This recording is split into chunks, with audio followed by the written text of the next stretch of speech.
Creo que ya estamos. Solo confirmen. Ya, listo. Estamos esperando que se conecten un poco más. Bienvenidas y bienvenidos. Bienvenidas y bienvenidos todos y todas a este espacio. Este evento se está retransmitiendo en vivo por las redes sociales de La Raíz. Un agradecimiento a quienes se han conectado el día de hoy. Gracias por su presencia. Como colectivo La Raíz organizamos este espacio y otros a los que hemos denominado Taller de la Memoria.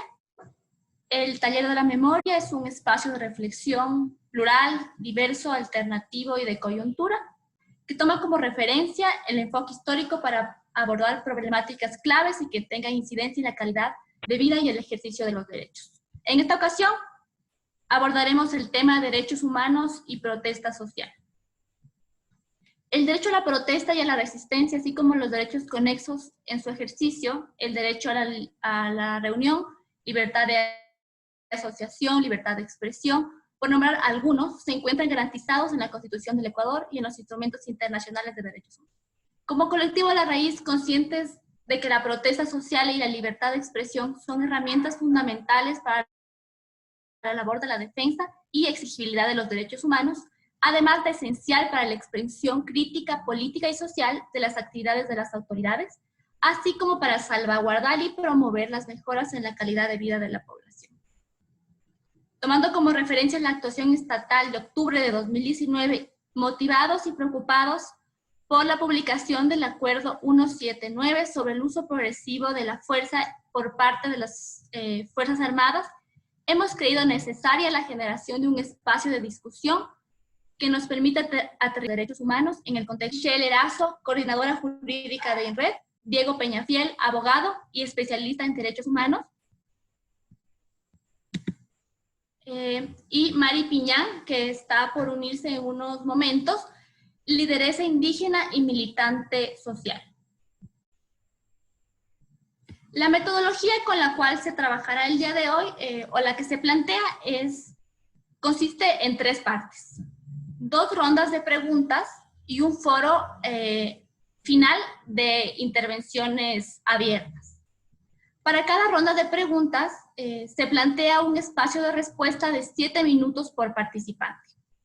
Y finalmente tendremos un espacio de 5 minutos por persona para responder las preguntas del foro abierto, que resultarán de las preguntas que puedan hacer las personas que se conecten al video de Zoom o que hagan a través de la red social de Facebook. Así que si tienen preguntas pueden escribirlas en la publicación de Facebook y se las recogerá para poder hacerlas a los panelistas. Para comenzar, agradecemos a María Fernanda Restrepo por el mensaje introductorio que nos ha hecho llegar a través de un video y el cual pondremos en este momento. No sé si ya estamos listos con el video. Esperemos un segundito.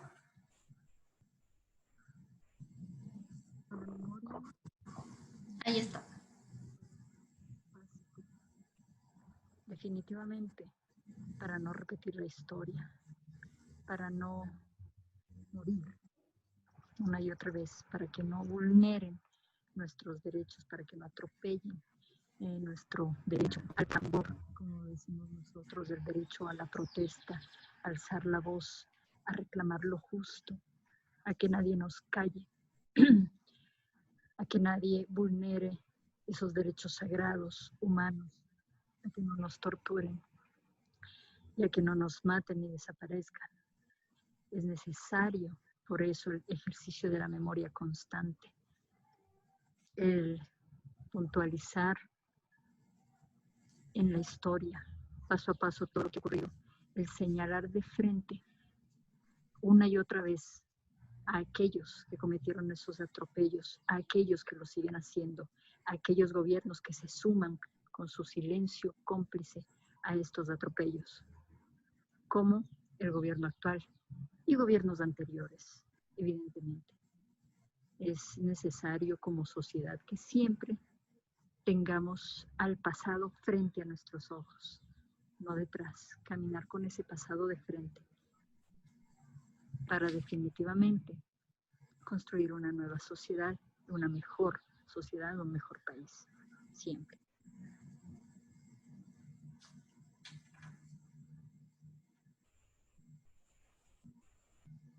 Agradecemos el video que amablemente nos ha enviado María Fernanda, que hace hincapié a la importancia de la memoria histórica para no volver a cometer los mismos errores y poder organizarnos para poder impedir que esas vulneraciones se vuelvan a cometer.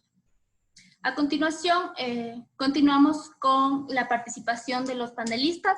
El orden que se ha planteado es el siguiente. Primero intervendrá Francisco en esta primera parte, luego Michelle, Diego y finalmente Mari Piñán.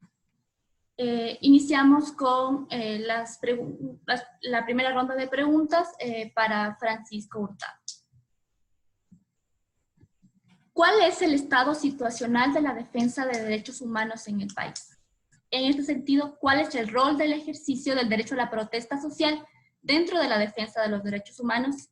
¿Y qué implica todo esto en el marco de la emergencia sanitaria nacional?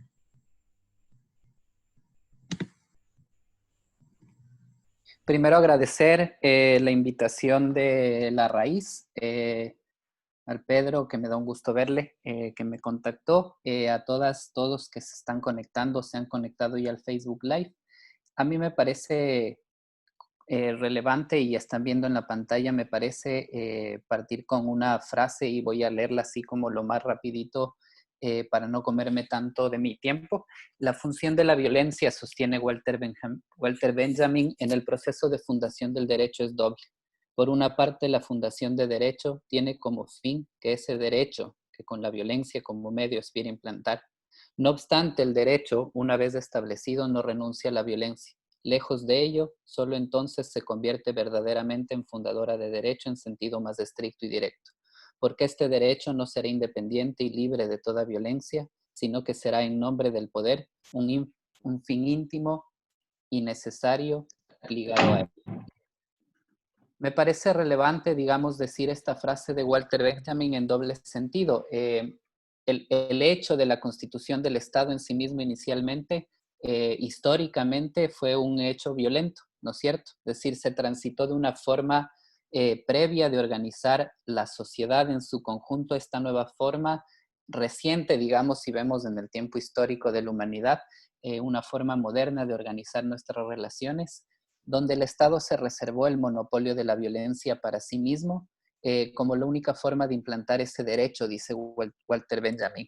Y desde ahí me parece como significativo pensar en la pregunta que se me hace, en tanto no es posible entender al proceso histórico de luchas sociales para el ejercicio de derechos humanos desvinculado del ejercicio violento que los estados constantemente hacen.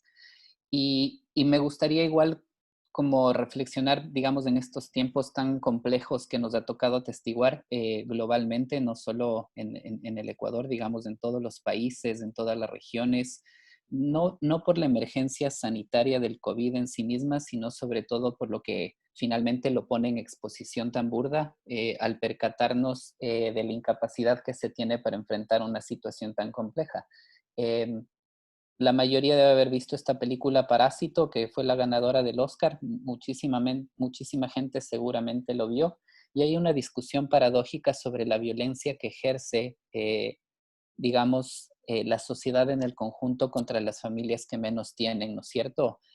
Un aguacero es en ese caso tal vez un desastre natural, como otra posibilidad para dictar una emergencia, un estado de excepción, la que devela la desigualdad estructural en la que venimos habitando y que con el pasar del tiempo se va profundizando, y que además América Latina constituye, digamos, Sudamérica constituye una de las regiones más desiguales en el mundo por las brechas y la diferencia que existe entre ricos y pobres, ¿no es cierto? Me parece que desde ahí, si pensamos en la necesidad digamos, si replanteamos la concepción de derechos humanos, no desde una mirada liberal, que es la más hegemónica, la más universal, en el sentido de decir todos tenemos derechos humanos, todos somos iguales ante la ley y por el hecho de ser humanos tenemos derechos y entre todos ejercemos esas libertades. Creo que es necesario en este momento disputar esa teoría, disputarla. Creo que en octubre ya sucedió eso con el paro y levantamiento nacional que hubo, y a partir de esa reflexión empezar a plantearnos si incluso era necesario ubicar el derecho a la resistencia en la Constitución y no precisamente constituye esas usurpaciones que hace ese derecho para intentar decir cuándo la resistencia es posible y cuándo no. Cuando el ejercicio más violento del Estado se ejerce sobre las personas, usualmente la respuesta social va contra eso para al menos ponerle un freno, frenemos de la eliminación del subsidio, o si es posible conseguir cambios sociales que nos permitan otros modos de vida. Creo que es global lo que pasó con George Floyd. Digamos, actualmente tengo el privilegio de mirar las protestas que hay afuera porque estoy viviendo en Houston. Poner la rodilla sobre el cuello de una persona hasta ahogarlo, lo hace legalmente la policía porque es parte de ese monopolio de la fuerza, lo mismo que hicieron con 11, al menos 11 personas en el paro de octubre, ¿no es cierto? Con Inocencio Tucumbi, con José Chualuisa, con el compañero Angulo Bone, no recuerdo, Gabriel Angulo Bone en Guayaquil, afro disparado a corta distancia, un bombazo lacrimógeno en su pecho. Esa violencia que es legalizada y a veces naturalizada debe ser combatida precisamente en el escenario de disputa social más amplio que ha existido históricamente, y esa es la protesta social. Si asumimos que el derecho que crea el Estado, que es violento, demandarle en un juzgado que es parte de ese Estado y esperar que dé una respuesta cuando sus índices son de impunidad, especialmente cuando se trata de violencia policial, me parece que estamos entrampados en el círculo vicioso de ese estado violento en el que vivimos, y que lo que precisamente tenemos que intentar encontrar es cómo los repertorios de organización social, incluidos los de protesta social, deben jugar en dos frentes. Primero, cuidarnos colectivamente, es decir, sabemos que tenemos enfrente a unos aparatos represores que se profesionalizan, y por otra parte creo que tenemos que saber que estamos, digamos que cada vez que salimos a protestar estamos haciendo parte de esos ejercicios históricos y sociales para conseguir cambios. Creo que no nos pueden decir que ante tanta violencia económica, ante tanta violencia social, ante tanta violencia cultural que enfrentan las sociedades, ellos pueden seguir intentando revestir de legalidad esa violencia. El decreto último que ha sacado el ministro Jarrín, no sé si aplica ni siquiera hacer un papel jurídico, una norma. Creo que no aplica ni siquiera eso. Creo que es suficiente leer la Constitución para ver su inconstitucionalidad. Me parece un mamotreto. Y ese mamotreto debe ser no solo demandado de inconstitucionalidad, ya lo han hecho el FUD, la Defensoría del Pueblo, abogados. Creo que debe ser denunciado públicamente. Y ahí planteo un punto que me parece relevante y lo dejo tal vez con eso, esta primera pregunta. Digamos, hay gente que dice, ahora sí te pronuncias por lo de George Floyd y nunca te has pronunciado en el Ecuador cuando hay racismo. Yo creo que hay una pregunta que es más difícil y que deberíamos dar una respuesta. ¿Por qué no tuvimos unas respuestas aún mucho más fuertes para exigir la detención de todos los policías involucrados en los asesinatos de octubre? ¿Por qué no hemos exigido, digamos, de manera drástica y consciente una exigencia de no impunidad por los cuerpos desaparecidos en Guayaquil durante la emergencia sanitaria? Me parece que hay una pregunta a nosotros mismos en una izquierda más amplia, si se quiere, de cuál es nuestra capacidad de organización y de reacción desde este discurso sobre hay tanta violencia del Estado que tenemos que organizarnos y protestar. Creo que hay una pregunta necesaria que hacernos también. Espero se me haya escuchado bien, me confirman. Sí, perfecto. Muchas gracias, Francisco, por tus valiosos aportes sobre la importancia del cuidado colectivo, entender la protesta como parte del ejercicio de los derechos frente a una estructura opresora, y que la organización es una opción para poder motivar cambios y poder hacer una exigibilidad de derechos. A continuación, muchas gracias. A continuación, una siguiente ronda de preguntas para Michelle Erazo. No sé si estás ahí, Michelle. ¿Sí me escuchan? Sí, sí te escuchamos. Desde la experiencia de INREF, ¿qué dificultades ha encontrado para el ejercicio de la defensa de los derechos humanos? ¿El aparataje estatal ha permitido la prevención, investigación, reparación de los casos de violaciones de derechos humanos? Primero, buenas noches con todos. Muchas gracias por el espacio. Siempre es importante generar estos momentos de debate y de cuestionarnos, de saber qué estamos haciendo, para dónde vamos y finalmente de socializar estas, que para mí son afectaciones, ¿no? Que ya de entrada estamos teniendo violaciones al derecho a la protesta.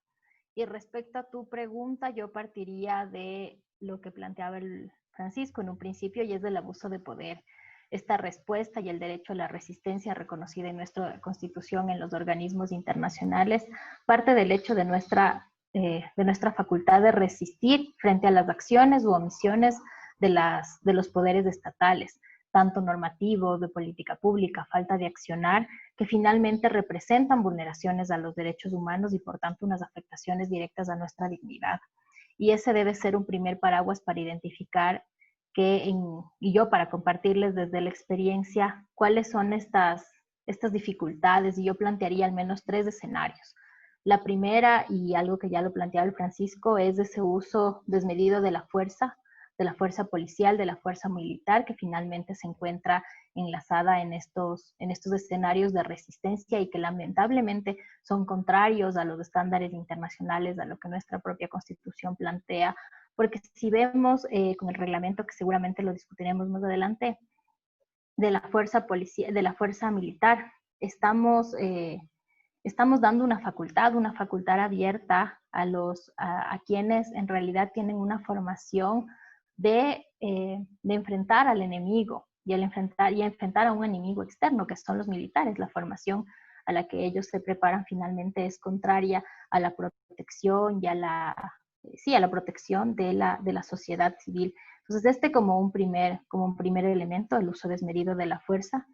Un segundo, las privaciones de libertad arbitraria y por tanto tratos crueles, inhumanos, degradantes, a los cuales en el uso de ese derecho a la resistencia te ves afectado, porque finalmente, tanto como lo vimos en octubre, y de hecho no se aleja de la realidad que estamos viviendo, este uso de la fuerza se va a ver reflejado justamente en privaciones ilegales o en casos inclusive de tortura. Y no es la primera vez, en años anteriores lo hemos visto. La Fundación acompaña uno de los casos, yo diría que histórico, respecto a la protesta social con un adolescente que es Ángel Ayol, quien fue en el 2019, de hecho en abril, la Corte Provincial ratificó la sentencia de tortura, y justamente en el marco de protesta social en la que inclusive los policías atropellaron en ese momento a Ángelo. Y luego un tercer elemento que yo creo que es indispensable, y es el uso que nosotros finalmente damos para poder entrar a esta defensa de los derechos humanos, y es la falta de garantías mínimas a un debido proceso, y luego las faltas de garantías judiciales. Por una parte, la falta de garantías del debido proceso, porque lo hemos visto en el marco de las protestas, la falta de acceso que existe a un abogado, la falta de acceso que existen para que los familiares conozcan dónde se encuentran privados de libertad sus familiares, y luego en las audiencias la falta de una oportunidad para la defensa en el momento en el que hablen sus defensores públicos con las personas que van a defender, etcétera. Y por otra parte, en este marco de la falta de garantías judiciales, lo que hemos visto al inicio de la pandemia, inclusive esta resolución que prohibía específicamente el poder presentar garantías jurisdiccionales, como son la acción de protección y la medida cautelar. Y esto es muy grave, porque esas son las acciones que nos va a permitir finalmente enfrentar este poder y enfrentarnos frente a estas violaciones a derechos humanos. Inclusive en octubre, haciendo un recuento, el momento que se quisieron presentar habeas corpus no se dio no eran recibidos en los juzgados, y esto pone en total indefensión y sobre todo deja en impunidad los casos, y esta impunidad muy ligada a tu segunda pregunta, esta prevención, investigación que puede existir por parte de los organismos judiciales, que a mi criterio personal es nulo. Justamente esta semana se cumplen 10 años del informe de la Comisión de la Verdad. El día domingo han transcurrido 10 años de impunidad, sin reparación, sin investigación, sin justicia para las víctimas de graves violaciones a derechos humanos. Y esto da cuenta de cómo, a pesar de que identificamos un momento para poder cuestionarnos cuáles fueron esas vulneraciones, ya cuando llegan a los aparatajes de justicia, cuando llegan a las instituciones públicas, no existe una respuesta para las víctimas. Y esto, entre otros casos que se documentaron en la Comisión de la Verdad, porque más de estos 100 casos que se documentaron, no llegan ni a 5 de los casos que han sido judicializados, de hecho son 3. Entonces es inconcebible la relación que existe respecto a la judicialización con las afectaciones que estamos teniendo, y esto da cuenta también de la falta de respuesta estatal, porque esa prevención, esa investigación, esa reparación es nula cuando no tienes unas instituciones que están fortalecidas, unas instituciones que no tienen un personal suficiente, unas instituciones que en los casos en los que tienen personal son personales que están rotando o que no están capacitados o que no son especializados y que finalmente no van a poder dar respuesta a estos casos. Y un ejemplo de esto, en el marco igual de las protestas, es el caso de Julio García, quien en el 2005 falleció en el marco de las protestas. Ustedes recordarán de los forajidos respecto de él cuando se votaba al expresidente Lucio Gutiérrez, y en efecto él buscaba proteger a una de las niñas que estaba en el marco de las protestas y falleció de asfixia por la cantidad de bombas que se lanzaban en ese momento, y esto para nosotros es un crimen de Estado, inclusive que se encuentra ante los organismos internacionales. Y justamente al iniciar la pandemia recibimos una notificación desde la Fiscalía que daba cuentas de un nuevo cambio de fiscal. Y este es un reflejo de la falta de investigación que vamos a tener, porque se retrotrae todo el proceso hasta que el fiscal conozca nuevamente cuál es la situación del caso, se entere de las diligencias que se encontraban pendientes y finalmente retome. Y esto es una constante en todos los procesos que se identifican, tanto en el pasado, pero también en el presente, porque al momento que en el paro de octubre, una de las disposiciones fue que justamente esta comisión, que antes era la Dirección de Comisión de la Verdad, ahora Dirección de Derechos Humanos, conozca los casos de graves violaciones que se dieron en el marco del paro. Y estos casos finalmente siguen sin investigación, siguen sin conocerse, y en el caso de la fiscal, que les cuento que se ha cambiado, ya nos han notificado ya 2 fiscales de los 5 que tenemos en esta dirección, seguramente seguirán estas constantes de falta de investigación, de falta de diligencias, de que ellos se enteren, de falta de personal capacitado. Esto finalmente para concluir que en todos estos escenarios seguimos viviendo un espacio de impunidad para las víctimas, tanto para conocer cuál es la verdad respecto de los hechos en los cuales afectaron sus derechos, pero también una falta de verdad colectiva que nos deja en un desconocimiento a toda la población, y que finalmente va a afectar esa memoria y que va a ahondar en que los hechos se vuelvan a repetir. Gracias. Muchas gracias, Michelle, por tu puntualización respecto de las dificultades para el ejercicio de la defensa de los derechos. Respecto del uso del medio de la fuerza por parte de agentes estatales, militar y policial, así como de las privaciones arbitrarias de la libertad, violaciones de derechos humanos, e incluyendo tortura, como nos has mencionado, falta de garantías judiciales y el debido proceso, y la limitación del uso de garantías jurisdiccionales específicamente en el marco de la emergencia nacional. A continuación, queremos hacerle preguntas a Diego Peñafiel. No sé si está ahí. Sí. Está, perfecto. ¿Qué significa y de dónde viene este término de uso progresivo de la fuerza? ¿Cómo sabemos que existe un uso excesivo de la fuerza dentro del contexto de protesta social? ¿Hay parámetros internacionales que nos pueden indicar esto? Bien, buenas noches a todos y todas. Muchas gracias por la invitación. Para hablar de la fuerza, yo creo que necesariamente tenemos que hablar del Estado, ¿no? Desde la constitución del Estado moderno existe una tensión permanente entre fuerza y ley. Es decir, existen autores en la tradición del pensamiento de la filosofía política que plantean que para salvaguardar la paz y el orden del Estado, si es necesario, incluso se debe superponer la fuerza a la ley, ¿no? Autores como Maquiavelo o como Hobbes han planteado que el Estado tiene la capacidad de una coacción indiscriminada si es que el propósito es garantizar la paz y el orden, ¿no? Han configurado el escenario político en una relación de amigo-enemigo, esta lógica del enemigo público, del enemigo interno, al que se debe combatir si es que es necesario para salvaguardar los intereses del Estado, un sometimiento absoluto de los ciudadanos al poder estatal, a este gran leviatán, como diría Hobbes, que debe aplicar la espada pública si es necesario para garantizar el orden. Hay otros autores de la Ilustración como Rousseau o como Kant que plantean evidentemente que la coacción que ejerce el Estado tiene que hacerse en el marco de la ley.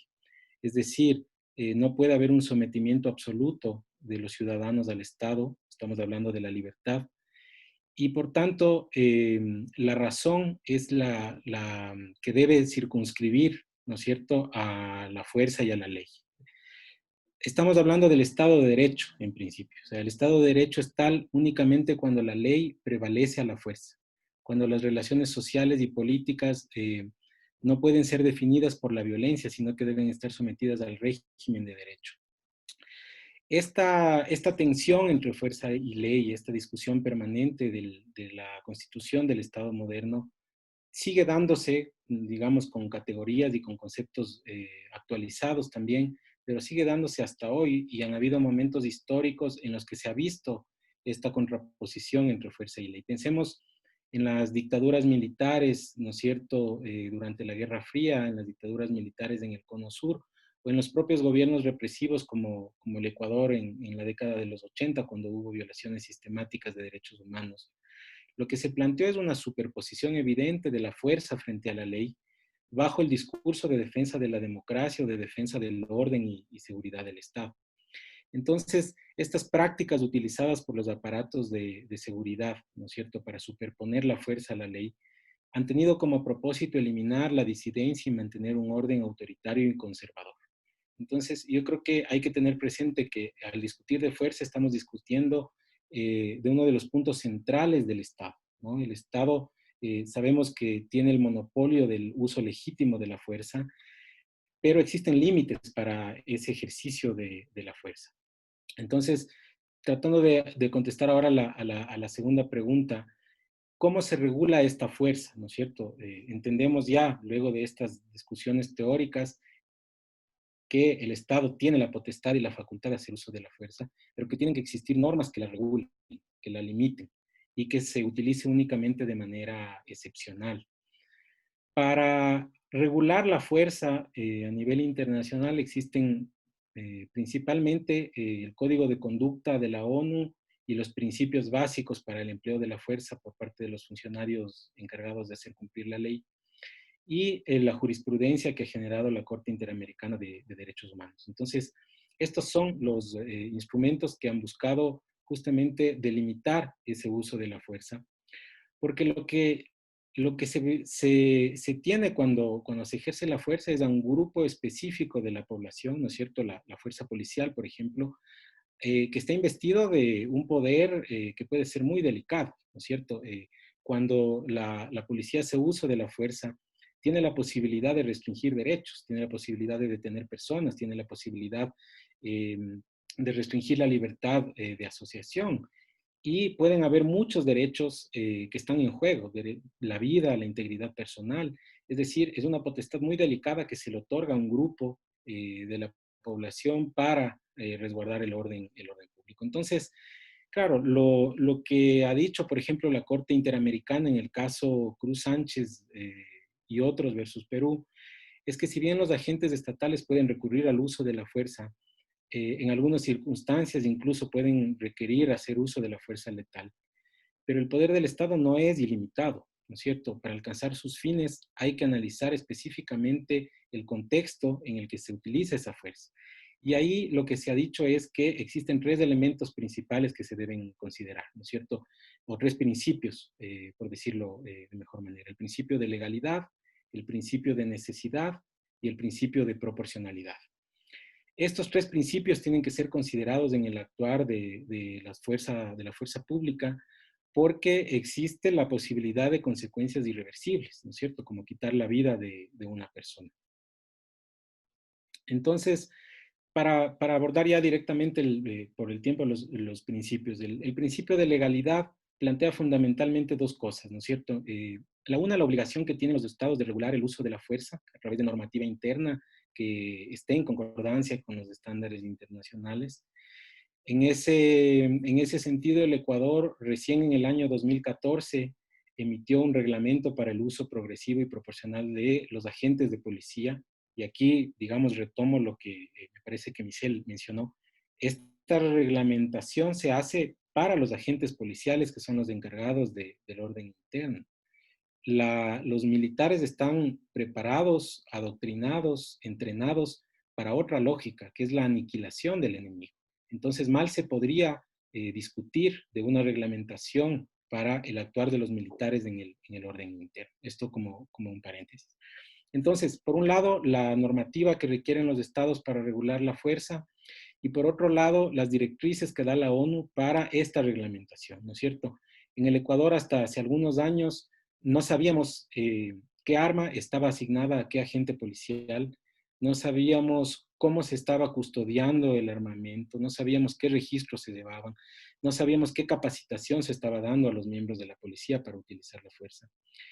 Aún hay muchas falencias frente a eso, pero el propósito de normar el uso de la fuerza a través del principio de legalidad es estandarizar estos elementos, digamos, en el uso de la fuerza. El otro principio, el de necesidad, plantea sobre todo que las medidas de seguridad que implementan los agentes del Estado para el cumplimiento, ¿no es cierto?, de las órdenes o de sus competencias, sea excepcional, ¿no? Y se utilice únicamente cuando esté en riesgo el derecho a la vida o a la integridad personal de las personas, ¿no? Esta excepcionalidad para utilizar la fuerza es aún más restringida frente al uso de la fuerza letal y de las armas de fuego. Entonces, lo que los principios y el reglamento interno de la policía debe hacer es normar, ¿no es cierto?, en qué momentos el agente policial está capacitado para utilizar la fuerza. Y ahí tenemos algunos temas muy, muy claros desde la ONU y desde la Corte Interamericana, y es cuál es la gravedad, ¿no es cierto?, o cuál es la amenaza inminente o real que existe a la vida del agente policial o de un tercero para poder utilizar la fuerza, ¿no? Si es que no hay un peligro directo, no está justificado el uso de la fuerza. Existen varios niveles de resistencia que en los manuales están planteados, ¿no es cierto?, desde el riesgo latente hasta la agresión letal, que le permiten al funcionario utilizar el arma de fuego. Entonces, de manera general, el principio de necesidad lo que plantea es que para que un agente de la policía pueda utilizar la fuerza, tiene que haber un riesgo real e inminente que amenace la vida del agente policial o de un tercero. Tiene que haber esa necesidad real e inminente para hacer uso de la fuerza. Ni siquiera en casos de fuga se puede utilizar la fuerza letal, ¿no? Muchos hemos visto, incluso en películas, cuando alguien que acaba de asaltar está corriendo de espaldas y un policía le dispara por detrás. Eso no está permitido, ¿no? Tiene que haber una amenaza, incluso bajo el riesgo de fuga. Si no hay una amenaza a la vida, no se puede utilizar la fuerza letal. Y finalmente, para concluir, el principio de proporcionalidad lo que plantea es que si es necesario, si la situación hace necesaria, ¿no es cierto?, la utilización de la fuerza y específicamente de la fuerza letal, se debe procurar minimizar los daños y las lesiones que puedan resultar de esa intervención, ¿no? Se debe garantizar además la inmediata asistencia médica y se debe procurar informar a los familiares y allegados en el menor tiempo posible. Entonces, cuando un miembro policial está obligado, por decirlo de alguna manera, a utilizar la fuerza letal, tiene que buscar reducir los daños y las lesiones. Digamos, pensemos en varios de los casos en Ecuador en los que los disparos van a la cabeza o van al pecho o van a una parte vital, cuando podría intentarse minimizar el daño en caso de que haya sido ya realmente necesario utilizar la fuerza letal. Entonces, estos tres principios son los que guían y los que explican el accionar y el uso de la fuerza. Muchas gracias, Diego, por tu importante aporte sobre los parámetros que se deben tomar en cuenta respecto al uso progresivo de la fuerza. Nos has indicado que es legalidad, necesidad y proporcionalidad, que implica básicamente que se encuentren de acuerdo a los parámetros internacionales, o sea, que sea legal, que se pueda normar en qué momento el personal está capacitado para usar una u otra arma en función de los niveles del uso progresivo de la fuerza, y que se debe minimizar el daño en lo máximo posible si se usa el arma letal. En ese sentido, continuamos con Mari. Bienvenida, Mari. Muchas gracias por participar de este espacio. ¿Estás ahí, tal vez? ¿Nos escuchas?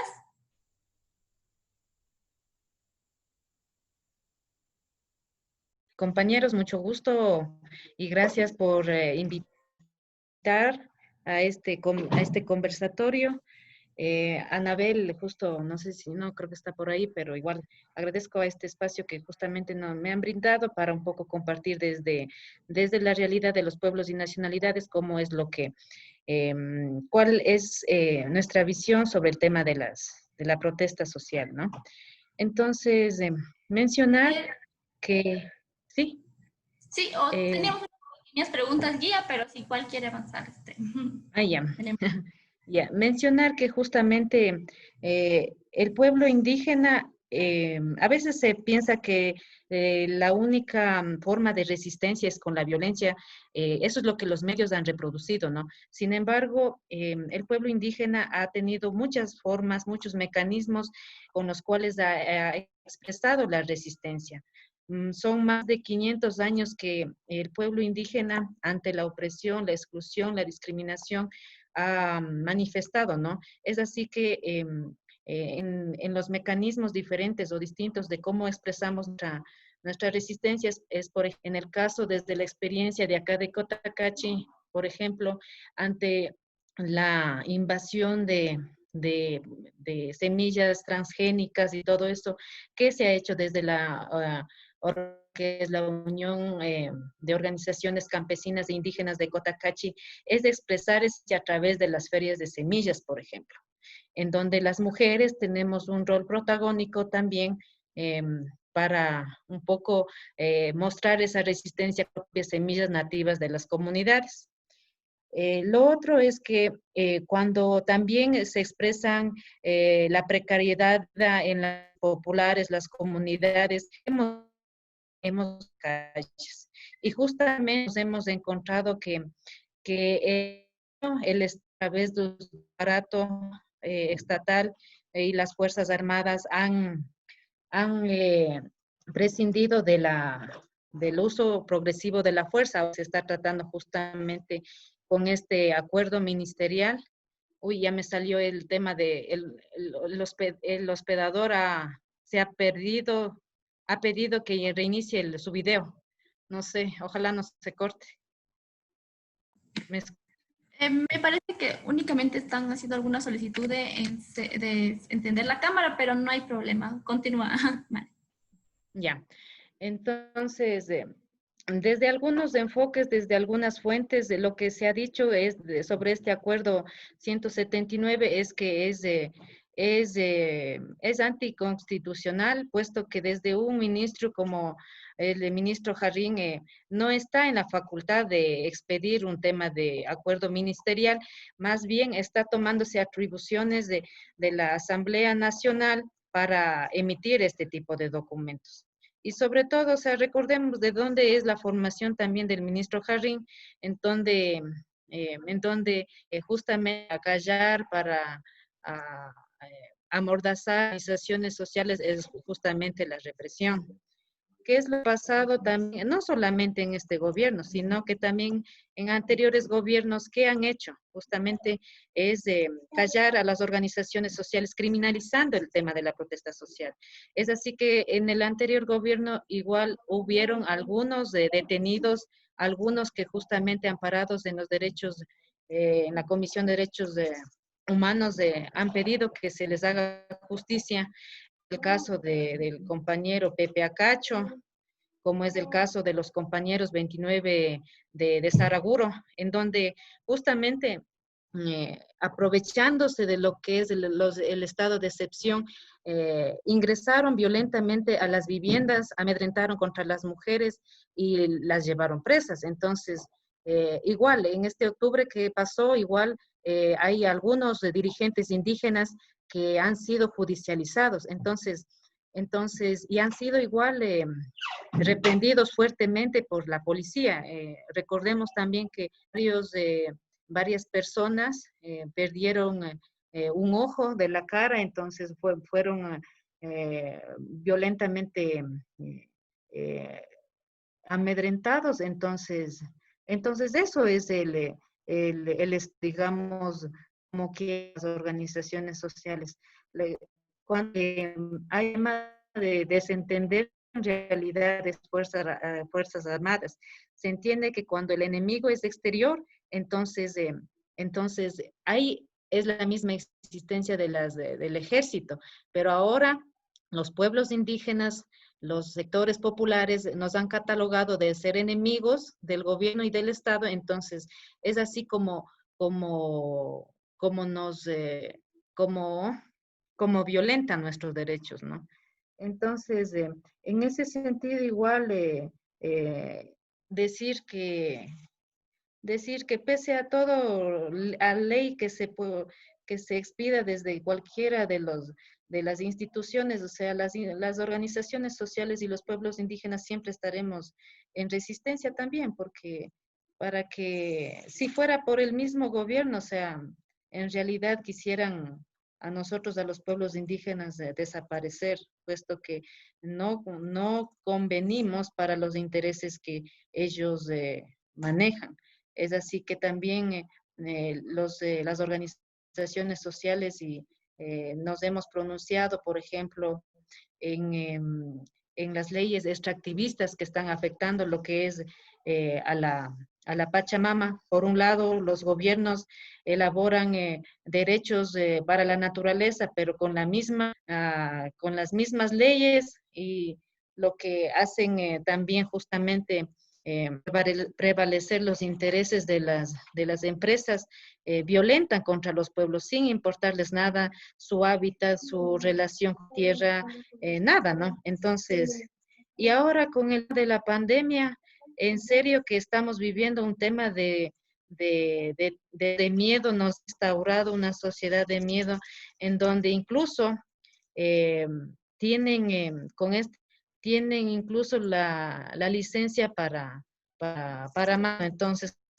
nos tienen encerrados en nuestras casas, impidiendo que salgamos, incluso impidiendo que realicemos prácticas cotidianas dentro de lo que es nuestras expresiones culturales. Ahora, como al inicio manifesté, una de las expresiones de resistencia que tradicionalmente hemos estado viniendo practicando es incluso la toma de la plaza, que ahora con el tema de la pandemia, ahora del miedo del cual la gente urbana se expresa diciendo que este espacio de la plaza es mío. Entonces, la gente de las comunidades también han dicho que la toma de la plaza es una expresión simbólica sobre también las relaciones de poder que han existido entre el Estado y el pueblo. Entonces nos encontramos en esa situación, y para un poco también desbloquear es necesario también con, con el discurso, quitarnos los miedos, porque mientras más miedo nos instauren los gobiernos, ellos igual por otro lado están saqueando al país, ¿no? Entonces, es eso, y justamente estoy aquí con el compañero que ha sido eh, un actor importante en las estaciones de octubre eh, y que por ser el portavoz de las necesidades de las comunidades, ahora se encuentra judicializado y como alguien de los compañeros de INRED saben, es un tema como una olla de presión, ¿no? A veces cuando al Estado le conviene, comienza a reactivarse los procesos judiciales. Mientras tanto, un poco les deja ahí. Entonces, es jugar también, ¿no? Entonces, en ese sentido, partir desde el espacio y la experiencia de compañero Alfonso, también cómo es que desde una experiencia vivida también, cómo se resisten. Entonces, compañero. Bueno, buenas noches. Okay.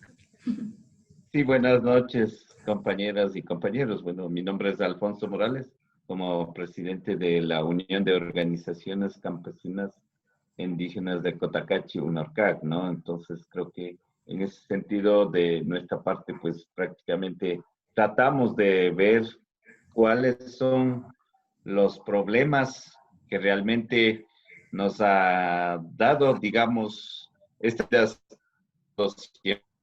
¿no? Entonces creo que en ese sentido nosotros siempre tratamos que en realidad para nosotros ha sido muy complicado desde las decisiones que se ha tomado desde las comunidades, desde las organizaciones para poder ir trabajando conjuntamente con las comunidades, ¿no? Entonces, como organizaciones a nivel de la provincia, nosotros hemos decidido y de esa manera hemos podido también hacer este tema, más que todo del levantamiento indígena, que no era solamente un levantamiento indígena, sino era del pueblo ecuatoriano, y creo que en ese sentido nosotros hemos aportado y hemos apoyado bastante bien, y por eso se ha podido también derogar el decreto 883. Y entonces creo que en ese sentido nosotros hemos estado en pie de lucha.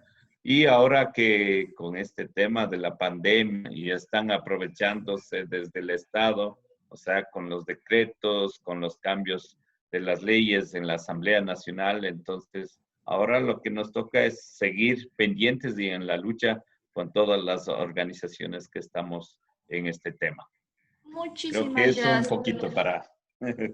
Muchas gracias. Tenemos justo un tiempo limitado, entonces igual tenemos una segunda parte en la que va a poder participar. Muchas gracias a Mari y a su compañero por su interesante experiencia respecto a el proceso de criminalización de la protesta social, en particular sobre la base de la experiencia de octubre de 2019 del paro nacional y su mensaje de resistencia, más aún en estos momentos de emergencia nacional. A continuación vamos con la segunda ronda de preguntas. Vamos a cambiar un poquito el orden. Vamos a empezar con Michelle, continuamos luego con Diego, luego con Mari y finalmente con Francisco. Tenemos, para Michelle, queremos consultarle, justamente hablando en el marco de las protestas de octubre de 2019, ¿cuál fue o cuál ha sido el rol de las fuerzas de seguridad del Estado, es decir, policía y fuerzas armadas, en el marco del paro nacional de octubre de 2019? Gracias por la pregunta. Yo creo que hay que partir diciendo que lamentablemente el rol de las fuerzas ha sido un rol represor, y en ese escenario hay que identificar cómo ellos cuentan con un aparataje estatal. A diferencia de los compañeros, como bien decían, que salen a las calles, que están en la lucha, las autoridades policiales, militares, la fuerza pública en general cuentan con un aparataje de represión, y ese ha sido su rol principal. Para mí ese es el escenario que marca desde octubre y desde antes. la represión que ha existido a los pueblos no es solo una represión que nació en el 2019, sí fue brutal, pero es algo que se ha repetido y además va de la mano de la criminalización que los compañeros repetían, es una criminalización constante que después de protestas inicia a través del aparataje judicial. Es una carrera por iniciar procesos judiciales para finalmente callar esas voces. Y ahí yo creo que hay que resaltar justamente esos elementos que yo planteaba al referirme a las dificultades que tenemos en este ejercicio de derechos, y es justamente que en ese marco de represión la afectación más grande es a la dignidad humana, y esto se da a través de la dignidad y luego finalmente con cuando nos privan ilegalmente de nuestra vida, que fue lo que sucedió con los compañeros en octubre. En el caso de las violaciones en contra de la integridad, podemos identificar varios escenarios. Nosotros logramos recoger testimonios, de hecho publicamos un informe en conjunto con otras organizaciones en alianza. Identificamos al menos violaciones a la integridad física y psicológica, tanto en los momentos en los que las personas eran detenidas arbitrariamente, llegaban a principalmente a flagrancia, con heridas, golpes, y luego unos testimonios que dan cuenta inclusive de pequeñas desapariciones forzadas, si quieren llamarla de esa forma, en la que las personas ya no eran llevadas ni siquiera a las instituciones ante un juez competente, sino por el contrario, lo que sucedía eran agresiones en ciertas horas en las que eran víctimas de golpes, agresiones verbales, humillaciones, afectaciones contra su integridad. Y de esto luego vamos a tener un tercer elemento que va a ser justamente esta privación, ya no solo con las afectaciones físicas y psicológicas, sino con la privación a la vida. Y esto de la mano del uso de armas que ellos llamaban no letales, pero que si bien afectaron a personas con pérdida de ojos, pérdidas de oído, luego va a terminar con elementos que para nosotros sí hubieron el uso de armas letales. Y yo lo puedo referir respecto de procesos que desde la Fundación se ha acompañado. Francisco hacía recuento de uno de ellos. Nosotros acompañamos del caso de José Chaluisa. Él es uno de los casos que caen desde el puente de San Roque, y como parte de las evidencias que contamos finalmente, hay agresiones específicas contra su integridad, y esas afectaciones podrían dar cuenta justamente de ejecuciones extrajudiciales. No es solamente el uso de armas no letales, sino más bien elementos ya que dan cuenta de este uso de armas letales, y lo mismo con el caso Mosquera. Esto finalmente, para identificar, para mí llegaría a afirmar inclusive patrones que tenemos por parte de la fuerza pública y militar, y es un uso de estas armas, uso inclusive de las motos que utilizan los policías, los militares, que ya van a afectar específicamente y van a dar cuenta de cómo ellos agreden a la población. Este uso desproporcionado, lamentablemente, yo creo se está repitiendo nuevamente a pesar de la pandemia. Hemos visto las protestas y de hecho ya existen las denuncias en el caso de Guayaquil, de Cuenca, de compañeros que fueron privados ilegalmente de la libertad, y en ese camino también a defensores de derechos humanos que se encuentran en la defensa de estos compañeros detenciones. Y luego hay otros escenarios que yo creo que son importantes traerlos a colación, que si bien no son casos específicos de agresiones o afectaciones directas a la vida en el marco de protestas, sí da cuenta de este uso ilimitado de la fuerza por parte de las autoridades policiales y militares. Y sucedió en Babahoyo, ustedes recordarán, en uno de los casos que se conocía es de Michael Calixto, si no estoy mal en este momento se me ve el nombre, pero su padre daba cuenta de un joven que fue encontrado en el río al inicio de la pandemia. Y este joven justamente, su padre denunciaba, no tenía únicamente secuelas de haberse ahogado en el río, sino que daba cuentas de agresiones que ya estarían en contra de su integridad, específicamente golpes en su rostro. Esto les cuento porque finalmente en el marco de esta pandemia vemos que también se va a dar o podría suceder el uso desproporcional de la fuerza más aún en estas protestas y sobre todo cuando estamos viviendo estos toques de queda, que son los toques abusivos que finalmente van contra la integridad de la gente. Este joven de hecho salía de su casa, no respetó este toque de queda y la consecuencia fue que se encontró en el río. Creo que estos como elementos para poder identificar respecto de este rol de la fuerza pública, tanto policial como militar, que finalmente, como les digo, es despreciable a mi punto de vista y que da cuenta de unas agresiones directas contra la integridad y la vida de la población.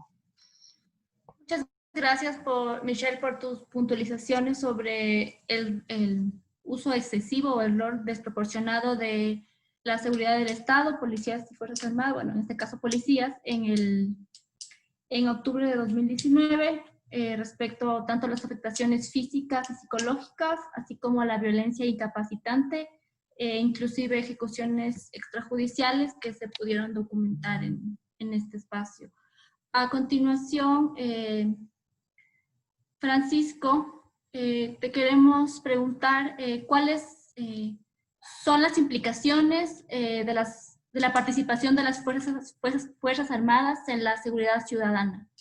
¿Qué implica esto en el contexto del nuevo reglamento del uso progresivo de la fuerza recientemente publicado? ¿Crees tú que es suficiente que se haya expedido este reglamento para que las Fuerzas Armadas puedan hacer este uso progresivo de la fuerza en el sentido que nos ha hablado Diego, bajo los parámetros que se establece a nivel internacional?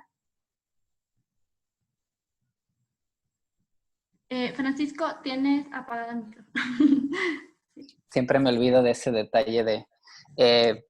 lo que decía es que agradezco la pregunta por conectarle a la reflexión de Diego. Voy a partir diciendo que no estoy de acuerdo, digamos, sé que eso es lo que dicen los estándares internacionales y la normativa que él citó, pero no estoy de acuerdo en que conversemos a partir de la pregunta de cómo se regula la fuerza letal. Por una simple razón. Más si estamos hablando en el contexto de este acuerdo ministerial. Digamos, me llegó un mensajito hace un ratito que han admitido a trámite la demanda de inconstitucionalidad que presentó la Defensoría del Pueblo. Ojalá y la Corte Constitucional resuelva pronto, que no solo la admita a trámite y que la ponga en el listado de espera de las demandas de inconstitucionalidad históricas, represadas y más todas las que se han tenido que presentar durante este ajuste estructural neoliberal que estamos viviendo. Lo que me parece significativo y por la razón por la que no estoy de acuerdo es porque simplemente hay un artículo en la Constitución que prohíbe de cajón, sin interpretación de ningún tipo, al ejército intervenir en asuntos de orden interno. Y me lo voy a permitir publicarlo porque es suficiente argumento para eliminar cualquier duda, digamos, ¿no? El acuerdo el 176 que han publicado, ya encontré el artículo, el acuerdo que ha publicado el Ministerio de Defensa, creo que están viendo en la pantalla, ¿no es cierto? Contradice claramente el artículo citan el artículo 158 de la Constitución, pero lo citan incompleto. El segundo inciso dice que las Fuerzas Armadas tienen como misión fundamental la defensa de la soberanía y la integridad territorial, o sea que su rol es externo respecto de los otros estados por una posible agresión interna que pudiera tener el país. Y a reglón seguido dice, la protección interna y el mantenimiento del orden público son funciones privativas del Estado y responsabilidad de la Policía Nacional. Tal como dicen los dos pequeños agregados que puse debajo y sobre la fecha, es suficiente este artículo para declarar inconstitucional porque están regulando el uso de la fuerza progresiva, dice el acuerdo, porque lo que hace es regular la fuerza letal, a través de un acuerdo ministerial que va en contra de la Constitución. 158 de la Constitución, inconstitucional, eso debería operar rápidamente en la Corte Constitucional. Pero también es indicativo de que el Estado per se es violento. Y quiero referirme a eso fundamentalmente. Tenemos digamos, un inconveniente sobre la legitimidad que tiene el derecho y dentro de los derechos, la lógica de que los derechos humanos aparezcan solo en su ámbito jurídico y normativo metidos en el ordenamiento jurídico. Porque entonces, si yo escucho la explicación, insisto, adecuada en términos de los estándares que nos contó Diego Peñafiel en su intervención, pero inadecuada, siento yo, en la discusión política que estamos teniendo, porque precisamente el acuerdo ministerial dice, entre otras cosas, el uso de la fuerza solo se justifica cuando la resistencia o agresión pone en riesgo la vida propia o de terceros. Eso coincidiría con lo que estaba diciendo Diego, digamos, parecería que empiece el famoso acuerdo a hablar sobre una justificación y proporcionalidad del uso de la fuerza letal. Luego dice uno, esa agresión, ese acto de resistencia o agresión debe cumplir con 3 características. Que sea real, dice el artículo 11 del acuerdo, es decir, que la agresión se materialice en hechos apreciables por los sentidos, sin ser hipotética ni imaginaria. Es decir, algún acto debe estar sucediendo en la protesta para pensar que hay un riesgo. Actual, no solo real, actual, si la agresión se presenta en el momento del hecho, no con anterioridad o posterior. ¿Quién sabe qué quiere decir eso? Es decir, es actual, está sucediendo, digamos. Si ya sucedió, si va a suceder es hipotética. Pero luego dice, es inminente. Y escuchen lo que dice, si está próxima a ocurrir.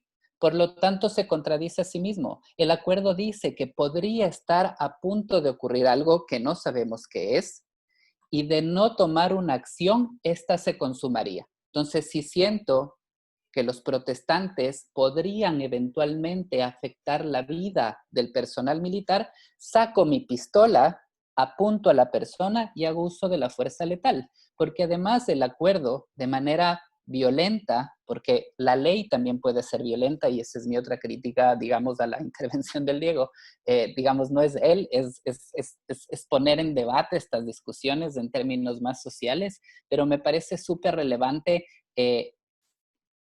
esta tablita, el ocurrido abogado que ha hecho esta tablita. Voy a partir al revés. El nivel 5 de la violencia es cuando la resistencia es agresiva y agravada. Arremete contra el personal militar y esta agresión puede causar lesiones graves o la muerte del militar o a terceras personas. Ahí puede hacer uso de fuerza letal, que incluyen uso de armas de fuego con munición letal, a efecto de neutralizar la actuación antijurídica violenta o agresión letal de una o varias personas en salvaguarda de la vida del personal militar o de un tercero en peligro actual. Parecería que uno dice, bueno, es que si un protestante está a punto de matar a otro protestante, pues saco la pistola y le disparo. Pero el nivel anterior igual podría ser letal. Fuerza no letal, técnica dura, utilización de armas, medios logísticos y tecnológicos y munición no letal a fin de neutralizar la resistencia violenta. En octubre, los vehículos nos arrollaban. En octubre, lanzaron tanto gas que hubo gente que pudo asfixiarse y después de eso ser víctima de agresiones.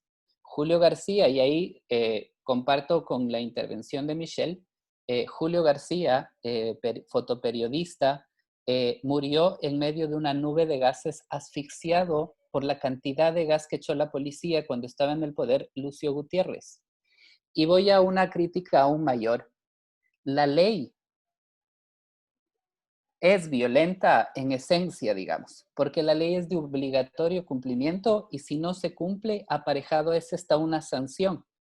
Y aquí planteo una cuestión que es más significativa. No solo que la Corte Constitucional ha balizado los 2 estados de excepción y toques de queda que en menos de 6 meses se han ejecutado en Ecuador como la única respuesta que ha encontrado el Estado para resolver problemas sociales, ¿no es cierto? Adicionalmente ha hecho uso de este estado de emergencia sanitaria primero, luego estado de excepción y toque de queda para implementar reformas neoliberales impuestas por el acuerdo con el FMI. La Corte no dijo nada del acuerdo del Fondo Monetario Internacional. Le ha parecido a la Corte que no debía analizar su constitucionalidad y los efectos que estamos viendo, y yo por eso cité la película de Parasite, Parásito al inicio, los efectos que estamos viendo sobre la implementación de esa política económica están íntima y estrechamente relacionados con la violencia ejecutada en Guayaquil en contra de todas las personas que tuvieron que enfrentar un brote que pudo haber sido el brote sorpresivo en cualquier parte del mundo, pero había una historia de trabajo epidemiológico en este país contra el dengue, hasta todos creo, algunos nos acordaremos, tal vez otros no, son más jóvenes, de Máximo y Aquí estoy, y todo el esfuerzo epidemiológico que ha tenido este país, que fue desmantelado a partir del 2014 con reformas jodidas que ha enfrentado el sistema público y acrecentadas sobre todo durante este gobierno, que lo que han hecho es que el sistema de salud como tal no haya tenido la capacidad y la fortaleza ni siquiera de garantizar los primeros cercos epidemiológicos que se hicieron, y luego tuvieron que ir a recoger cuerpos con 48 y 72 horas de diferencia, cuerpos sin vida, no solo muertos por COVID, personas que por un infarto no querían ir al sistema de salud porque la gente estaba muriendo de COVID, han muerto en su casa y sus cuerpos no han sido retirados. Si eso que sucede y hace el Estado no es violento, digamos, y está en sus políticas públicas, en sus acciones y en sus omisiones, a mí la preocupación que se me viene es esa. Hemos naturalizado que si sacan una ley y dicen que ahora se puede utilizar la fuerza letal, si mañana sacan otra que dice que en una persecución, si la gente se cae, los policías no pueden ser acusados de ninguna acción violenta, pues estamos en un estado aún mucho más complejo. Regreso a un lugar que me parece relevante. En derechos humanos hay varias teorías que los explican. Hay esta teoría más naturalista, si se quiere. Nací persona, tengo derechos humanos, ¿no? Y hay unos fines de justicia, unos valores de justicia y de dignidad que nos operan a todos. Está bien creer en eso. Hay otra más positivista que dice que los derechos son esas facultades reconocidas en un ordenamiento jurídico, usualmente las constituciones, y que la única forma de que existan es que estén en una norma y que le aparezca una garantía de derechos para cumplir. Ninguna de esas toma en cuenta cuántas vidas históricamente ha costado, no solo las que dieron la lucha por conseguir ese derecho, sino todas las que se perdieron antes para conseguir una serie de derechos que muchos de nosotros, por ejemplo, tenemos la suerte de poder ejercerlos gracias a esas luchas, ¿no es cierto? Y ahí hay una reflexión que es bastante más profunda. Hay una activista afroamericana acá que el otro día ha dado un discurso diciendo, ustedes, ella hablando a la élite blanca estadounidense, pero hablándole también a la élite colonialista que nos recorre por todo el continente, decía, ustedes en primer lugar cuando llegaron aquí, llegaron y saquearon los territorios de los pueblos indígenas. Ustedes con sus leyes saquean todos los días los presupuestos del Estado para favorecer intereses privados, nos siguen y nos siguen saqueando. Los saqueos que están viendo ahora, decía ella, acá en Estados Unidos, porque ella no niega que en algún momento cierto sector de la protesta eventualmente saquea, esos saqueos los aprendimos de ustedes. Y uno se pregunta y dice, ok, si hay leyes que saquean y hay leyes que son violentas, ¿por qué esa? Y eso es lo que se pregunta Walter Benjamin, ¿por qué esa violencia está legalizada y hasta que parecería que legitimada y naturalizada?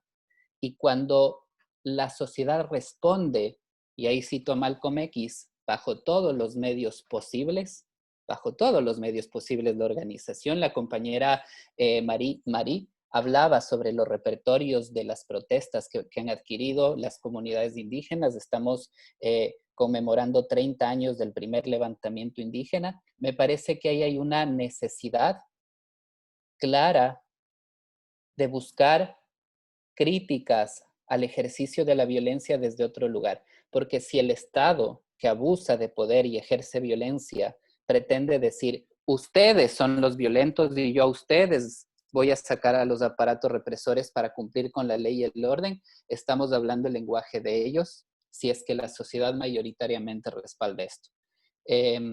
Finalmente, digamos, me parece súper relevante en este punto que incluso el propio lenguaje de derechos humanos y el discurso de derechos humanos, que usualmente se enseña solo en las facultades de derecho, y usualmente se piensa que solo es un ejercicio de garantías jurisdiccionales, pues yo siempre en las clases de la Universidad Andina sobre derechos humanos siempre cito a Gerardo Pizzarello y su texto que se llama Garantías sociales de una mirada desde abajo.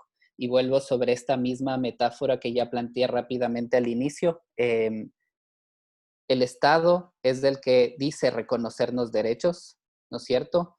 El Estado viola esos derechos, sea por acción o por omisión. Luego el Estado tiene un sistema de garantías jurisdiccionales para demandarle por violación a esos derechos. A veces se gana, otras veces se pierde. 10 años de informe de la Comisión de la Verdad, solo 3 casos judicializados, lo decía ya la Michelle. Y luego esperamos que el Estado cumpla la sentencia. Entonces estamos como trasladándole todo el problema a él. Cuando lo que Gerardo Pizzarello dice es, debemos ser capaces de tener unas garantías sociales que nos permitan a nosotros exigirle al Estado que no viole nuestros derechos y que en caso de violarlos exijamos justicia. ¿Cómo es posible, y con esto ya cierro, cómo es posible que ni siquiera tengamos procesos sociales y nacionales de construcción de memoria histórica sobre hechos como las cruces sobre el agua en 1922 o como hechos sobre la gran matanza de Astra en 1976, si no me equivoco, y que nuestro gran proceso de memoria que no ha sido bien trabajado esté restringido a 10 años, a 4 periodos presidenciales. Muchas gracias por la invitación y por el tiempo. Estoy atento a si hay preguntas. Me voy a desconectar 19:45 por ahí porque me han invitado pues a otro foro. Perfecto, muchas gracias, Francisco. Agradezco por la puntualización sobre la importancia de reforzar la idea de que la presencia de las Fuerzas Armadas en el marco, digamos, de la protesta social no es normal, ni es lo legal, ni es lo permitido. Y sobre la importancia de construir el sentido de la palabra violencia para poder desnaturalizar el hecho de la protesta social como violenta. A continuación, y un poco siguiendo esta línea, queremos preguntarle a Diego, frente a esto, ¿qué opciones tienen las organizaciones sociales para ejercer sus derechos de resistencia y protesta? ¿Qué mecanismos existen? ¿Y qué importancia tendría el poder judicializar estos casos de violaciones de derechos humanos?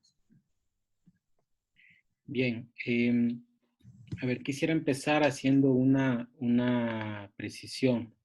Cuando yo inicié mi intervención anterior, yo decía que, ¿no es cierto?, las discusiones alrededor del Estado van encaminadas a la necesidad de regular el uso de la fuerza. Es decir, hay ciertos momentos en los que, estamos hablando de la policía, ¿no?, cuando hablamos del orden interno, en los que va a ser necesario el uso de la fuerza. Es decir, pensemos en lo que pasó en Ibarra hace algunos meses, ¿no es cierto?, cuando vimos que un sujeto tenía a una mujer, este femicidio, la amenazó por más de 40 minutos, me parece, y finalmente la mató frente a muchas personas. Por ejemplo, en ese caso, la fuerza policial tiene que actuar, ¿no es cierto?, a través de los principios de legalidad, de necesidad, de proporcionalidad. Esto, digamos, lo dice la ONU, lo dice la Corte Interamericana. Hay una necesidad y hay una obligación del Estado de regular la fuerza, porque de lo contrario tendríamos o ningún instrumento que regule la fuerza o una suerte de purismo de los derechos humanos en los que nunca está permitida la fuerza. Entonces, quisiera partir de esa precisión de la necesidad y de la obligación estatal de regular la fuerza. Ahora, el tema de la fuerza letal y relacionada a las Fuerzas Armadas es otra situación.